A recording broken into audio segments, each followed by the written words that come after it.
Hello viewers, நாங்களோட Lakshmi நீங்கள் பார்த்துருக்கிறது 0 லக்ஷ்மி. இன்றைக்கி back to back நிறைய வீடியோஸ் இருக்குது. அதில் முக்கியமான ஒரு விஷயம் ஷீ அவார்ட்ஸ். லாஸ்ட்டாக வந்து நம்ம லக்ஷ்மி பிரியா கூட இதில் அவார்ட் வாங்கியிருக்காங்க. ஸோ இந்த முறை ஷீ அவார்ட்ஸ்க்கு என்னென்ன விஷயங்கள் நம்ம பண்ணணும், ஓட்டிங் ரசிகர்கள் அப்படிங்கிறது இருக்குது.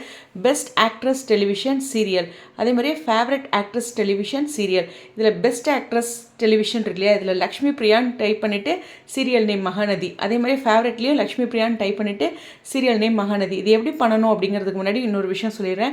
ஓட்டிங் டேட் வந்து 26 ஜனவரி ஆரம்பித்து 15 பிப்ரவரி முடியுது. ஸோ 15 பிப்ரவரி வரைக்கும் இருக்குது. ஸோ இந்த ஓட்டிங் எவ்வளோ முறை போடணும் அப்படிங்கிறது நான் இன்னும் செக் பண்ணலை. ஸோ ஒரு முறையா இல்லை பல முறை போடலாமா அப்படிங்கிறத நீங்கள் யாராவது செக் பண்ணியிருந்தீங்கன்னா கீழே கமெண்ட் செக்ஷன் சொல்லுங்கள்.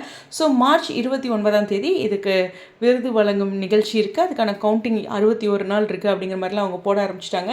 ஷீ அவார்ட்ஸோட இன்ஸ்டாகிராம் பேஜில் போய் பார்த்தீங்கன்னாலும் நீங்கள் ஓட்டு போடலாம். அதாவது அதுக்கான லிங்க் இருக்குது. இல்லைன்னா www.sheawards.in அப்படின்னு கூகுளில் போய் சர்ச் பண்ணி கூட நம்ம ஓட்டிங் போடலாம். ஸோ 26 இந்த மாதம் 15 வரைக்கும். அதில் நீங்கள் உள்ளே போனீங்கன்னா நம்மளுடைய name, phone number, email address அப்படின்ட்டு சில டீட்டெயில்ஸ் கொடுக்குற மாதிரி தான் இருக்குது. பட் சேஃபாக தான் இருக்கும். அதில் எப்போதும் போல் சொல்கிறது தான். ஏன்னா இந்த அளவுக்கு அவார்ட் ஃபங்க்ஷன்ஸ் வச்சுருக்கனால அதில் சேஃப் ரொம்ப இம்பார்ட்டண்ட்டாக வச்சுருப்பாங்க. என்னென்னா பொதுவாக இப்போது நம்ம பெஸ்ட் ஆக்டர்ஸ் அப்படின்னோம்னா நேம் லிஸ்ட்டெல்லாம் வராது, நம்ம டைப் பண்ணணும். புரியுதுங்களா? அதில் நிறைய லிஸ்ட் இருக்கும். நீங்கள் அதுக்கு டெலிவிஷன் கேட்டகரியில் வந்துட்டு நீங்கள் அந்த 2 விஷயம் இருக்குது. ஸோ ஃபேவரட் அண்ட் பெஸ்ட் அப்படின்னு 2 இடத்துல நீங்கள் லக்ஷ்மி பிரியாவோட நேமை டைப் பண்ணிவிட்டு மகாநதி அப்படின்னு டைப் பண்ணணும். இது கொஞ்சம் டைப் பண்ணுறது இந்த மாதிரி அந்த பிக்சர்லாம் வச்சு ஓட்டு போடுறதுனா ஓகே. இது கொஞ்சம் டிஃப்ரெண்ட்டாக இருக்கனால கொஞ்சம் எல்லோரும் ரிஸ்க் எடுத்து தான் ஆகணும். அதாவது ஒரு சிலருக்கு இது புரியாது இல்லையா, நான் நல்லா சொல்கிறதே புரியலன்னு கேட்பீங்க. இது இவங்க வேறு கொஞ்சம் ட்விஸ்ட் வச்சுருக்காங்க, அதனால் சிலருக்கு புரியாது.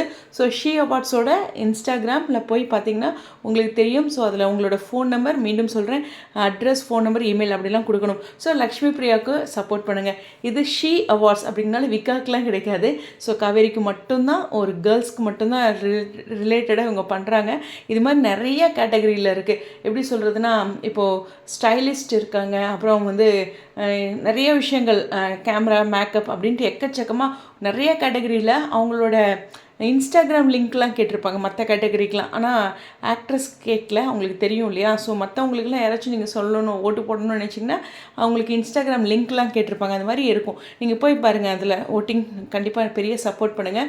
ஸோ இது டெய்லியும் ஓட்டு போட முடியுமா, ஒரே ஒரு நாளாக அப்படிங்கிறது தெரியல. எனக்கு தெரிஞ்சு டெய்லியுமே ஓட்டு போடலாம். அதனால தான் கொஞ்சம் டேட் எக்ஸ்ட்ரா வச்சுருக்காங்க. ஸோ கடைசி டேட் வரைக்கும் உங்களுடைய சப்போர்ட்டை கொடுங்க. ஸோ உங்களுடைய கருத்துக்காக ஸ்டேடியம்.